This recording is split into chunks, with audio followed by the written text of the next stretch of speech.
Okay. आपण next problem आपण बघूया. मी प्रॉब्लेम रीड करतोय. Okay.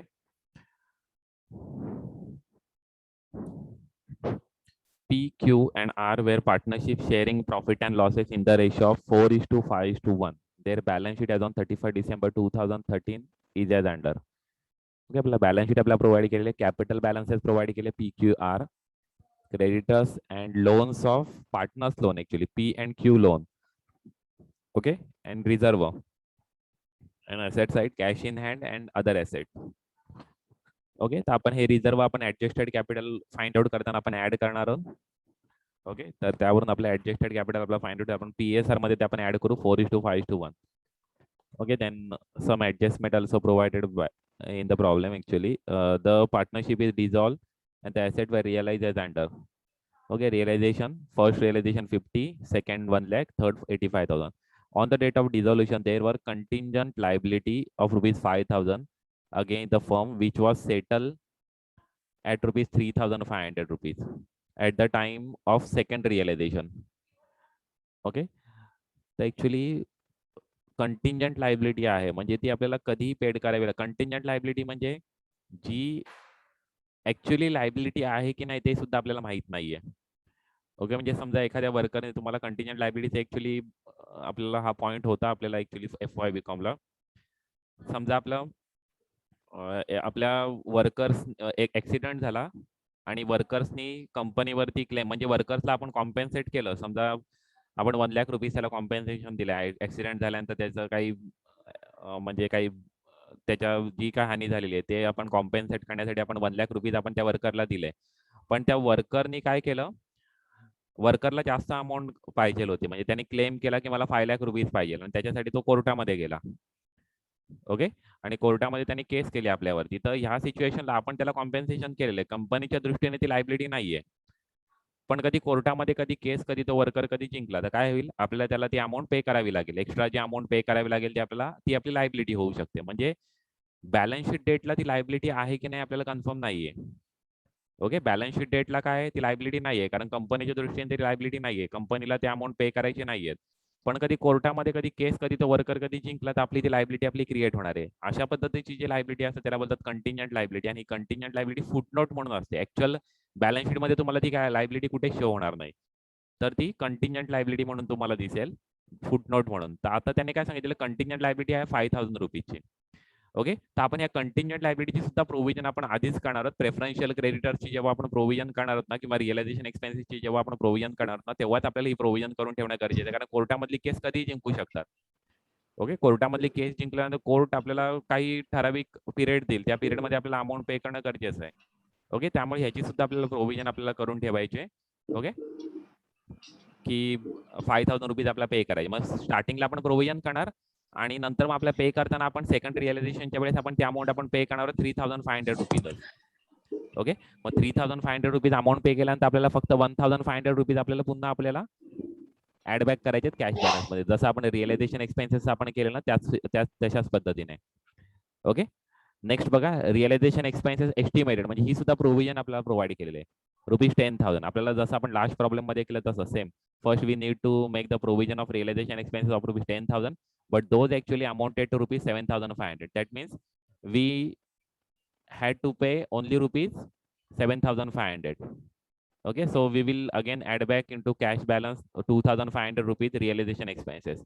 Okay, first 1,500 of dissolution expenses after second realization. Okay. आणि हे जे आहेत एस्टिमेटेड रिअलायझेशन एक्सपेन्सेस ते आपण 7,500 आपण पे करणार आहोत. म्हणजे रिमेनिंग जी 2,500 रुपीज अमाऊंट आहे ते आपल्याला पुन्हा आपल्याला ऍड बॅक करायचे. ते ऍड बॅक तुम्ही सेकंड रिअलायझेशन नंतर केली तरी सुद्धा चालेल. Okay. Next, are to cover the stock of rupees 2,500 at the time of third realisation.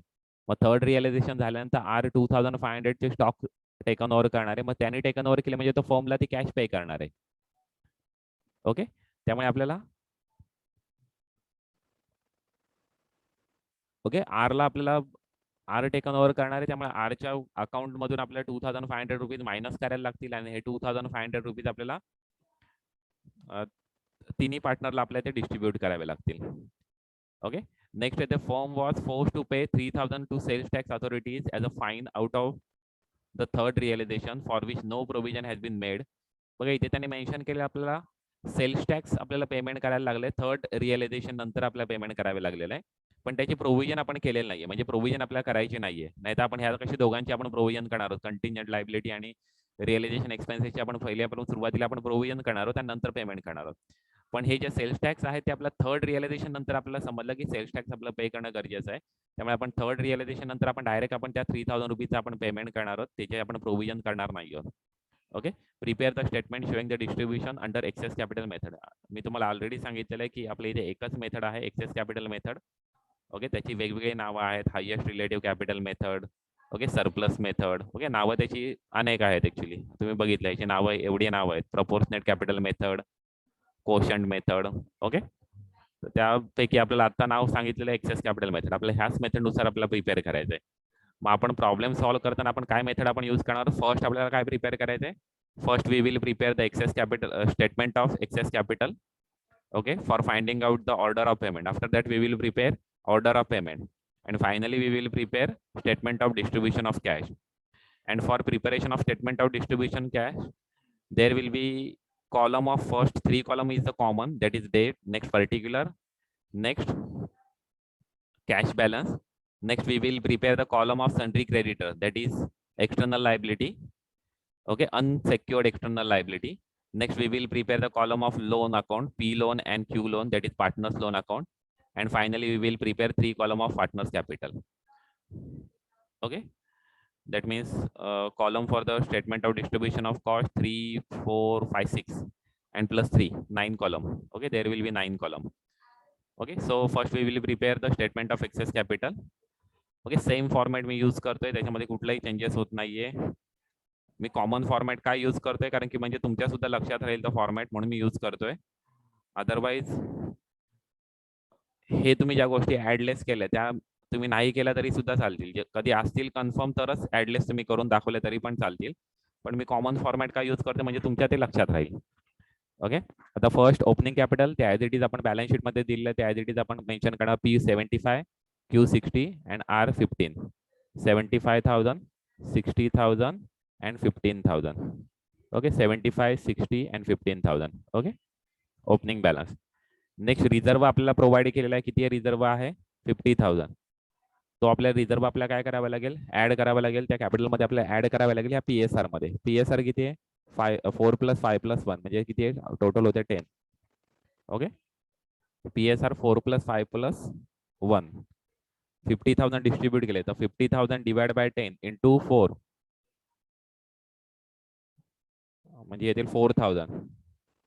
Okay, 50,000 नाही सॉरी 4,000 नाही, 50,000 डिवाइड बाय 10 5,000, 5 इंटू 4 20,000. ओके, 20,000 इथे येतील 25,000 आणि फायनली येतील 5,000. Okay, total 50,000.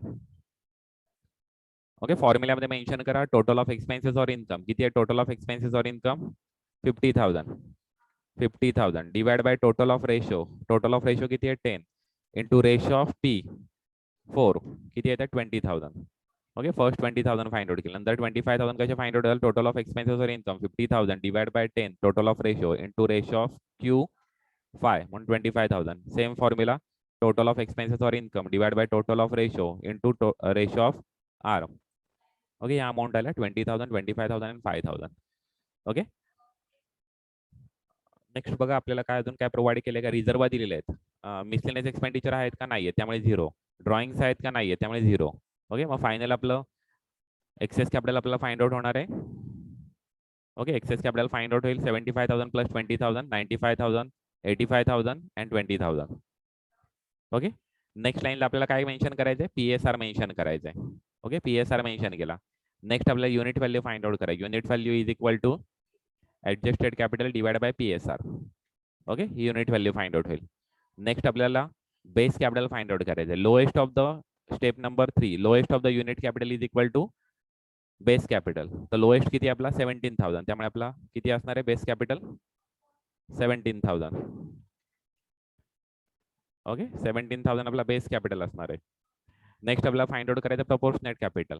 Proportionate capital is equal to base capital into PSR. म्हणजे 17,000 into 4 68,000, 17,000 into 5 85,000 and 17,000 into 1 is equal to 17,000. Next आपल्याला finally आपल्याला excess capital आपल्याला फाइंड आउट करायचं. Excess capital is equal to adjusted capital minus proportionate capital is equal to 27,000. 85,000 minus 85,000 equal to 0. 20,000 minus 17,000 is equal to 3,000. Okay, आपला first आपला access capital आपला find out झालं. Okay, next पुन्हा ती step आपल्याला repeat करायची. First आपल्याला PSR mention करावं लागेल. P चा आहे 4 आणि याचा 1 आहे. ओके, नेक्स्ट आपल्याला काय फाइंड आउट करायला लागेल? युनिट कॅपिटल फाइंड आउट करायला लागेल. युनिट कॅपिटलचा फॉर्म्युला काय? Excess capital divide by PSR. Okay, त्यामुळे आपलं युनिट कॅपिटल आपलं फाइंड आउट होतं 6,750 आणि 3,000. ओके, आणि त्या दोघांमध्ये लोएस्ट व्हॅल्यू काय असणार आहे? आपल्या बेस कॅपिटल. तर लोएस्ट व्हॅल्यू किती आहे? 3,000. म्हणून बेस कॅपिटल असणार आहे 3,000. ओके, नेक्स्ट आपल्याला प्रपोर्शनेट कॅपिटल आपल्याला फाइंड आउट करायला लागेल. प्रपोर्शनेट कॅपिटल कसं फाइंड आउट करायचं आहे? तर base capital into PSR. Okay, 12,000. Okay, 3,000 into 1 is equal to 3,000. Okay, हे आपलं काय फाइंड आउट होईल? प्रपोर्शनेट कॅपिटल फाइंड आउट होईल. आणि फायनली आपल्याला काय फाइंड आउट करायचं आहे? Final excess capital find out करायचं. फॉर्म्युला काय? Excess capital minus proportionate capital. 27,000 minus 12,000 is equal to 15,000. 3,000 minus 3,000 is equal to 0. Okay, त्यामुळे आता हे आपलं फायनल झालेलं आहे. ओके, आता आपण त्यावरून आपण काय प्रिपेअर करू शकतो? Order of payment. आता सांगा फर्स्ट पे टू काय असणार आहे? ओके, कोण सांगू शकेल? First pay to P. Okay, P amount rupees 15,000. Okay, nice. First pay to P rupees 15,000. Okay, next pay to P and R. Okay, P ला किती पेमेंट होईल? 12,000 and R ला 3,000. Okay, nice. P ला किती payment होईल? 12,000 होईल आणि R ला किती होईल? 3,000. ओके, आणि finally pay to all partner in PSR. Okay, आपली ऑर्डर ऑफ पेमेंट प्रिपेअर करणं एकदम सिंपल आहे. त्यामधली जी स्टेप आहेत, ओके, जे आपण फायनल आन्सर जे फाइंड आउट करतो ते जे लास्ट एकच पार्टनरचं असणार आहे त्याला फर्स्ट ऑर्डर पेमेंट. त्याच्या वरच्या लाईन मध्ये जे असणार आहे त्याचे सेकंड ऑर्डर असणार आहे. आणि फायनल ऑर्डर काय आहे? Pay to all partner. Okay, हे आपली ऑर्डर ऑफ पेमेंट पण प्रिपेअर झाली. नंतर आपलं स्टेटमेंट ऑफ एक्सेस कॅपिटल पण कंप्लीट झालं. ऑर्डर ऑफ पेमेंट सुद्धा कंप्लीट झाली. आता नेक्स्ट आपल्याला काय प्रिपेअर करायचं आहे? Statement of distribution of cash. Okay, statement of distribution of cash मध्ये आपला कॉलम काय असणार आहे? First 3 column compulsory. Okay, these 3 columns are compulsory. Okay, we will compulsory prepare these 3 columns, that is date, particular and cash balance. After that we will decide this column as per the problem. Okay, जे आपला first पे होणार आहे ते आपला first column prepare करायचे. आता यातला आपला सर्वात पहिल्यांदा काय प्रिपेअर होणार आहे? ऑर्डर ऑफ पेमेंट आपली काय? ही तुमची ऑर्डर ऑफ पेमेंट सुद्धा लक्षात पाहिजे. First realisation expenses, next payment of preferential liability और creditors, next secured liability, next unsecured liability, next partners loans and finally partners capital. Okay, आपली ऑर्डर ऑफ पेमेंट आहे. Okay, तर आता आपल्याला त्यानुसार आपला कॉलम आपल्याला प्रिपेअर करायचे. आता कॉलम हे फर्स्ट आपलं काय होईल? प्रेफरन्शियल क्रेडिटर्स आहेत का प्रॉब्लेम मध्ये? तर नाही आहेत. ओके, नेक्स्ट आपलं काय आपलं प्रिपेअर होईल? मग सेक्युअर्ड क्रेडिटर, सेक्युअर्ड लायबिलिटी. पण सेक्युअर्ड लायबिलिटी पण नाहीये प्रॉब्लेम मध्ये, कारण असं कुठलीही इन्फॉर्मेशन प्रोव्हाइड केलेली नाहीये की लायबिलिटी ही सेक्युअर्ड आहे म्हणून. त्यामुळे सेक्युअर्ड लायबिलिटी सुद्धा नाहीये. नेक्स्ट अनसेक्युअर्ड लायबिलिटी मध्ये एकच लायबिलिटी आहे, ती म्हणजे सन्ड्री क्रेडिटर्स. ओके, त्यामुळे आपण कॉलम आपला प्रिपेअर होईल sundry creditors. Okay, next column आपला काय प्रिपेअर होईल? Internal liability. इंटरनल लायबिलिटी मध्ये पहिल्यांदा आपल्याला पार्टनर्स लोन आपले प्रिपेअर होतील. म्हणून loan, P loan and Q loan असे 2 कॉलम प्रिपेअर होतील. P loan and Q loan. Okay, P's loan and Q's loan. Okay, हे 2 कॉलम प्रिपेअर होतील. नेक्स्ट आपले काय प्रिपेअर होतील? कॉलम कॅपिटलचे कॉलम प्रिपेअर होतील. P capital, Q capital and R capital. Okay, हे आपले कॉलम कसे प्रिपेअर करायचे ते आपल्या प्रॉब्लेमनुसार आपले डिपेंड आहेत. म्हणजे प्रॉब्लेमनुसार आपले ते चेंज होतील. आता फर्स्ट स्टेप काय? Statement of distribution of cash prepare करण्याची. फर्स्ट आपल्याला ओपनिंग बॅलन्स मेन्शन करायचं आहे. But first keep in mind that we will mention opening balance of all these liability from the balance sheet, but for the capital we will mention adjusted capital. We have to mention adjusted capital. Okay, तर आपण पहिल्यांदा आपण जे आहेत balances ते आपण mention करून घेऊया. कॅश बॅलन्स बघा किती आहे? 15,000. ओके, 15,000. नेक्स्ट सन्ड्री क्रेडिटर्सचा बॅलन्स किती आहे? 50,000. Okay, P loan, Q loan 30,000 and 50,000, 15,000, 30,000 and 15,000. आणि PQR मेन्शन करताना आपण एक्सेस कॅपिटल स्टेटमेंट मधले जे बॅलन्स आहे ते आपण मेन्शन करणार. म्हणजे किती 95,000, 85,000 and 20,000. ओके 95,000, 85,000 and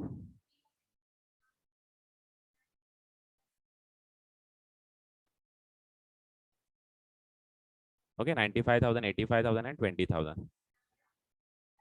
ओके हे आपण कुठून आपण मेन्शन केले आपण ऍडजस्टेड कॅपिटल. ही एक गोष्ट विसरू नका, नाही तर बऱ्याच वेळेस मुलं काय करतात इथूनच मेन्शन करतात, मग हेच मेन्शन करतात, मग मिस्टेक होते. आणि एक गोष्ट लक्षात घ्या, तुमची एक स्टेप मधली मिस्टेक ना तर बाकीच्या सगळ्या स्टेप रॉंग होतात.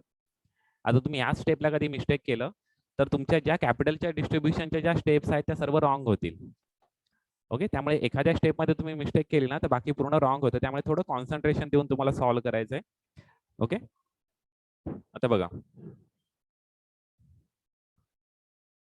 हे आपले काय झाले ऍडजस्टेड कॅपिटल आपण मेन्शन करून घेतले ओपनिंग बॅलन्स म्हणून, कॅपिटलचा ओपनिंग बॅलन्स. आणि डेट आपण काय मेन्शन करणार तर बॅलन्स शीट डेट मेन्शन करा 31 डिसेंबर 2013. किंवा तुम्ही हे पण करू शकता 1 जानेवारी 2014 मेन्शन केलं तरी सुद्धा चालेल ओपनिंग बॅलन्स. 1 जानेवारी 2014. ओके आता नेक्स्ट रिअलायझेशनच्या त्यांनी डेट्स आपल्याला प्रोव्हाइड केलेले नाही, त्यामुळे ह्या सुद्धा प्रॉब्लेम मध्ये डेट्स कॉलम आपला नील राहील. ओके हा कॉलम आपला नीलच राहील कारण डेट्स त्यांनी प्रोव्हाइड केलेले नाही. डेट्स आपण प्रोव्हाइड केला तरच आपण मेन्शन करू शकणार आहोत. ओके आता ओपनिंग बॅलन्स आपला आहे 15,000. आता आपण काय आपण करू शकतो, आता बघा ज्या प्रेफरन्शियल क्रेडिटर्स आपले आहेत त्यांचा आपल्याला पहिल्यांदा आपल्याला पेमेंट करायचं आहे. सॉरी डिझॉल्युशन एक्सपेन्सेस आपल्याला पहिल्यांदा प्रोव्हिजन करायचे. नेक्स्ट कंटिंजंट लायबिलिटी सुद्धा आपल्याला प्रोव्हिजन करायचे. तर त्यांचे प्रोव्हिजन करणे इतके अमाऊंट आपले ते आहे बघा 5,000 अँड 10,000. आपल्या 15,000 रुपीज आपले ते अवेलेबल आहे, त्याचे आपण प्रोव्हिजन फर्स्ट करून घेऊया. ओके इथे काय करायचंय less provision for realisation expenses. Okay provision for realisation expenses. Next इथे सुद्धा येईल less provision for contingent liability.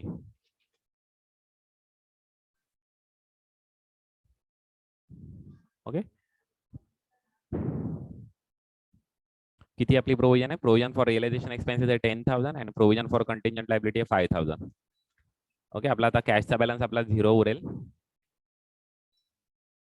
Okay दोन्ही मायनस होतील, कॅशचा बॅलन्स 0 उरेल.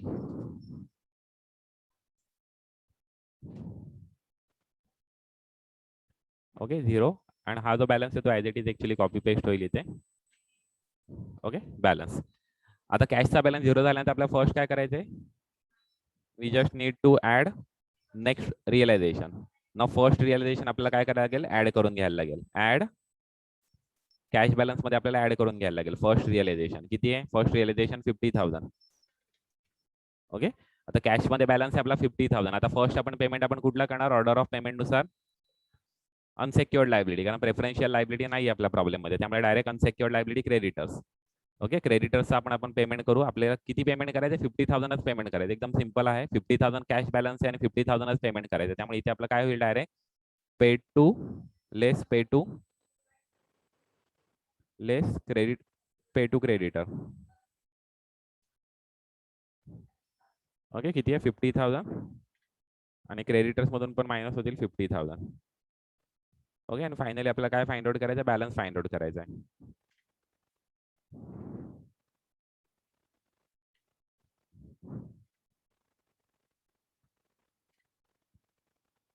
ओके ओके बाकीचा balance as it is mention होईल.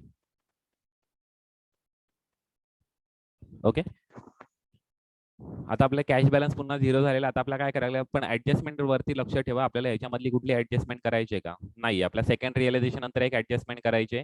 कसली ऍडजस्टमेंट करायची आपल्याला कंटिंजंट लायबिलिटीची. आणि तुम्ही रिअलायझेशन एक्सपेन्सेसची पण ऍडजस्टमेंट तुम्ही करू शकता सेकंड रिअलायझेशन नंतर किंवा थर्ड नंतर केली तरी सुद्धा चालेल, कारण त्याची इन्फॉर्मेशन त्यांनी प्रोव्हाइड केलेली नाहीये की कुठल्या रिअलायझेशन नंतर आपल्याला रिअलायझेशन एक्सपेन्स आपण पे केलेले आहेत ते. ओके त्यामुळे ते सुद्धा तुम्ही करू शकता सेकंड किंवा थर्डला. ओके आणि आर जे आहे टेकन ओव्हर केलेले स्टॉक तो थर्ड रिअलायझेशन नंतर आपल्याला करायचं आहे. सेल्स टॅक्स सुद्धा पे आपल्याला थर्ड रिअलायझेशन नंतर करायचं. मग त्या गोष्टी तुमच्या थोड्याशा लक्षात ठेवल्या पाहिजे. ओके प्रॉब्लेम सॉल्व्ह करताना आपण सेकंड रिअलायझेशन आता करून घेऊया, कारण की कॅश बॅलन्स काय झालेला आहे नील झालेला आहे. म्हणून सेकंड रिअलायझेशन आहे, ऍड सेकंड रिअलायझेशन किती आहे 1 lakh rupees. Okay, second realisation 1 lakh rupees.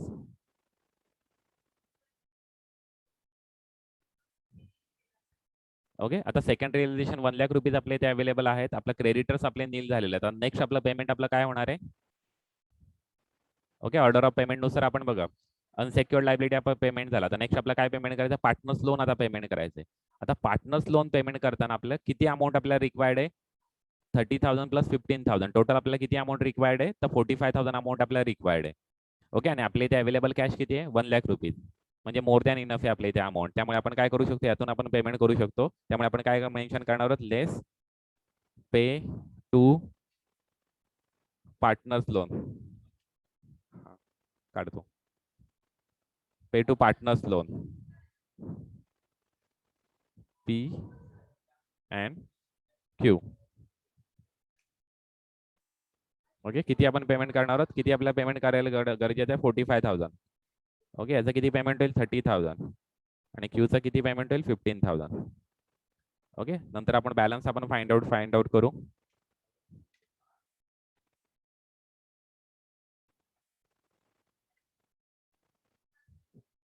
बघा, कॅशचा बॅलन्स उरेल 55,000, 1 lakh minus 45,000.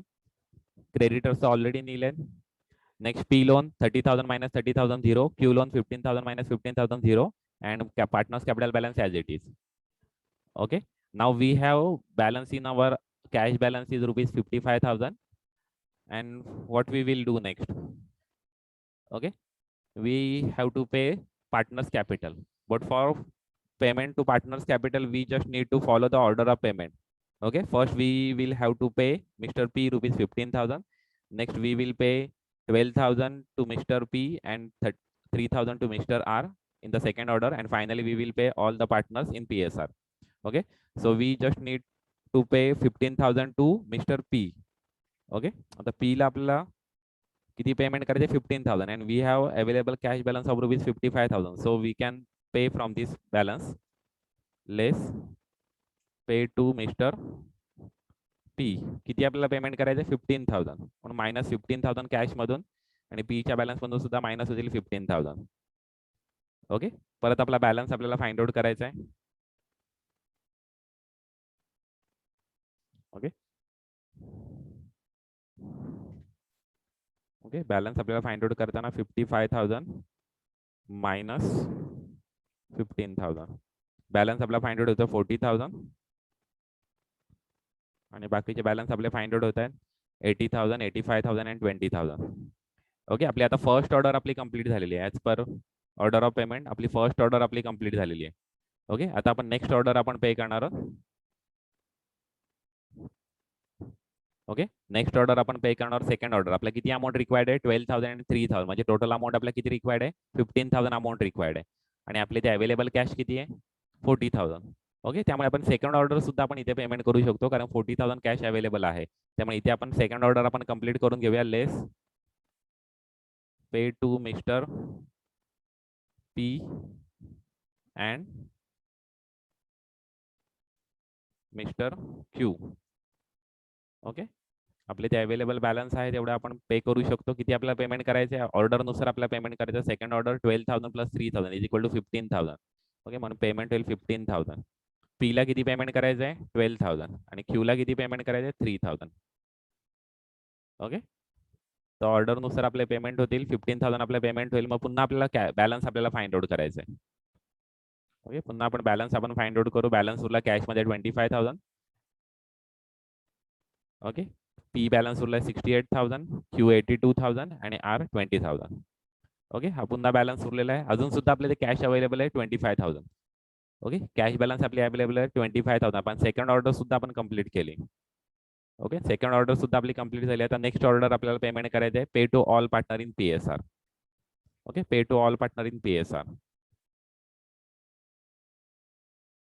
Okay, actually second realisation नंतर आपण एक ऍडजस्टमेंट होती ती आता आपण कंप्लीट करून घेऊया. नंतर आपण पे टू ऑल पार्टनर करूया. बघा, आपण dissolution expense there was a contingent liability of rupees 5,000. Okay, contingent liability of rupees 5,000. And it was settle for rupees 3,500. आणि ती आपल्याला कधी ऍड करायला सांगितले? सेकंड रिअलायझेशनच्या वेळेस आपल्याला काय करायचे? ते सेटल करायचे आणि रिमेनिंग अमाऊंट आपल्याला काय रिसिव्ह होईल. म्हणून आपण सेकंड रिअलायझेशन ऑलरेडी झालेलं आहे, तर आपण इथे आपण ते पुन्हा आपण ऍड करून घेऊया. किती अमाऊंट ऍड होईल आपली?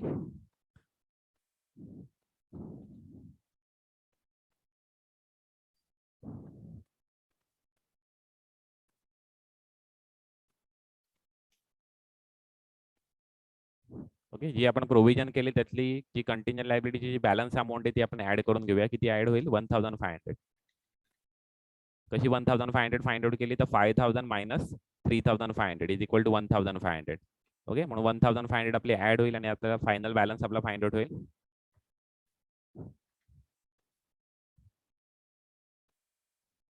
$25,000 प्लस 1,500, 26,500.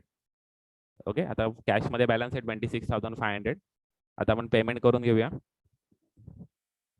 आता आपली थर्ड ऑर्डर आहे प्रत्येक वेळेस, त्यामुळे प्रत्येक वेळेस आपला सेमच येणार आहे. Less pay to all partner in PSR. Pay to all partner in PSR. तर प्रत्येक वेळेस आपले सेम सेंटेन्स येणार आहे. जोपर्यंत आपला प्रॉब्लेम कम्प्लीट होत नाही तोपर्यंत pay to all partner in PSR असणार आहे. किती आपण पेमेंट करणार? 26,500. PSR मध्ये पेमेंट करायचं. PSR आपला किती आहे? 4:5:1. पण 26,500 divide by 10 into 4. Okay, same नंतर Q साठी 25,600 डिवाइड बाय 10 इंटू 5. आणि R साठी 25,600 divide by 10 into 1. Okay, amount find out झाली. बॅलन्स फाइंड आउट करा.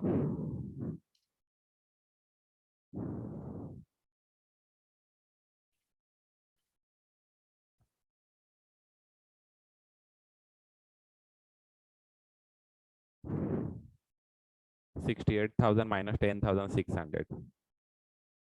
ओके, आपला बॅलन्स आपला फाइंड आउट होतोय 57,400, 68,750 आणि 17,350. ओके, आता कॅश मध्ये बॅलन्स काय झालेला आहे? 0 झालेला आहे. मग आपण काय करणार आहोत?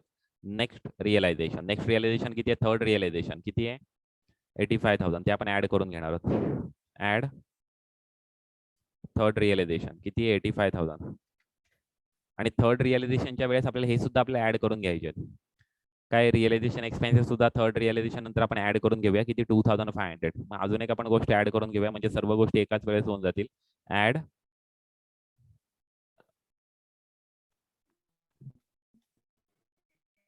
Balance of realisation expenses. किती आहे बॅलन्स आपला ऍड झालाय? 2,500. ओके, अजून कुठली ऍडजस्टमेंट आहे ती आपण करून घेऊया. ओके, ठीक आहे. या दोन ऍडजस्टमेंट आपण बॅलन्स आपण ऍड करून घेऊया. आपला बॅलन्स आपला फाइंड आउट होईल 85,000 प्लस 2,500. ओके, 87,500 आपला इथे आता बॅलन्स आहे. ओके, आता बॅलन्स मधून आपल्याला पहिल्यांदा काय पे करायचे बघा. थर्ड रिअलायझेशन झाल्यानंतर त्याने काय सांगितलेलं आहे? The firm was force to pay ₹3,000 to sales tax authorities at the time of third realisation. Okay, third realisation झाल्यानंतर आपल्याला कंपल्सरी आपल्याला पहिल्यांदा ₹3,000 आपल्याला पे करायचे. त्यामुळे इथे लेस पे सेल्स टॅक्स. किती सेल्स टॅक्स आपल्याला पे करायचे? ₹3,000. हॅलो सर, एक डाऊट होता, विचारू का? हा, बोल ना. ते युनिव्हर्सिटी कडून ऍडमिशन कन्फर्म झालंय असं मेसेज येणार होतं ना प्रत्येकाला, प्रत्येक स्टुडंटला? ओके, त्याबद्दल ना, ऍक्च्युली ज्यांचा बॅलन्स म्हणजे ज्यांचा फॉर्म भरून झाला नसेल ना, त्यांची लिस्ट मी आज किंवा उद्या अपलोड करतो. त्यानुसार त्यांचेच उरलेले आहेत. काय झालं असणार आहे? तुम्ही जो मोबाईल नंबर जो दिलेला आहे ना, तो मोबाईल नंबर युनिव्हर्सिटीच्या वेबसाईटला दुसरा असणार आहे आणि तुमच्या मोबाईल मधला मोबाईल नंबर दुसरा असणार आहे. त्यामुळे तुम्हाला मेसेज रिसिव्ह झालेला नाहीये. ओके, हा सर, तेच कारण म्हणजे ना आला नाही ना मेसेज, तर मग कसं समजेल की ऍडमिशन कन्फर्म झालंय आज म्हणून? किंवा उद्या मी ज्या मुलांनी ऍडमिशन फॉर्म भरलेला नाहीये त्यांची लिस्ट मी अपलोड करेन गुगल क्लासरूमला. त्या लिस्टमध्ये कधी तुमचं नाव असेल तर तुम्हाला फॉर्म भरायचा आहे. ओके, तुम्ही विकास भरलेला. सरांनी ना केली आहे व्हॉट्सअप ग्रुपला, त्याच्यामध्ये फक्त 5-6 मुलांचीच नाव आहेत, त्याच्यात आमची नावं नाही आहेत. हा, म्हणजे तुमचा फॉर्म भरून झालेला आहे. ओके, मग काय प्रॉब्लेम नाहीये. हा, मग तेच मी बोलली की कन्फर्म कसं समजेल, म्हणजे मेसेज आला नाहीये ना त्याच्यामुळे. हा नाही, त्याचा काय प्रॉब्लेम नाहीये. मेसेज आला नसेल त्याचा प्रॉब्लेम, म्हणजे त्याचं ऍक्च्युअली तुमचा मोबाईल नंबर दुसरा असेल आणि युनिव्हर्सिटी पोर्टलवरती मोबाईल नंबर दुसरा अपडेट असेल, त्यामुळे थोडासा प्रॉब्लेम झालेला आहे तो, म्हणून तुम्हाला मेसेज आला नाही. Okay sir, thank you. Okay okay, तर आता नेक्स्ट बघा. सेल्स टॅक्स आपण पे केल्यानंतर आपला बॅलन्स किती उरेल आता? 84,500 बॅलन्स उरेल. ओके, कॅशमध्ये बॅलन्स आहे आता 84,500. आता आपल्याला अजून आपलं काय ऍडजस्टमेंट असेल तर ती कंप्लीट करून घेऊया आणि फायनल आपण ते पेमेंट करून टाकूया. बघा, सर्व मला वाटतं ऍडजस्टमेंट आपल्या कंप्लीट झाल्या. 5,000 प्रोव्हिजन केलेली होती, 3,500 पे केले, 1,500 आपण ऍड बॅक केले कॅशमध्ये. 10,000 प्रोव्हिजन केलेली होती, 7,500 पेमेंट केले, 2,500 आपण ऍड केले आपण ऑलरेडी इथे.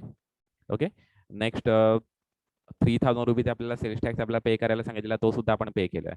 ओके, आणि फायनल रिअलायझेशन सुद्धा झालेलं आहे. आता फायनली जी अमाऊंट आपल्या इथे अवेलेबल असणार आहे, आता ही अमाऊंट आपल्याला रिक्वायर्ड होती. किती अमाऊंट रिक्वायर्ड होती? 1,43,500. पण तेवढी अमाऊंट आपल्या इथे नाहीये. त्यामुळे आता पुन्हा आपल्या इथे मेन्शन करायला लागेल less pay to all partner in PSR. Okay, pay to all partner in PSR. जेवढी अमाऊंट अवेलेबल आहे तेवढी सर्व आपली पेमेंट होईल आणि इथे आपला मेन्शन येईल बॅलन्स ड्यू. जे आपल्या प्रत्येक प्रॉब्लेम मध्ये मेन्शन होणार आहे सेम बॅलन्स ड्यू. कधी मेन्शन होणार आहे? कधी अमाऊंट सर्व कधी पेमेंट होत नसेल तर आपला बॅलन्स ड्यू मेन्शन होईल. ओके, आता बॅलन्स ड्यू आता किती राहतोय?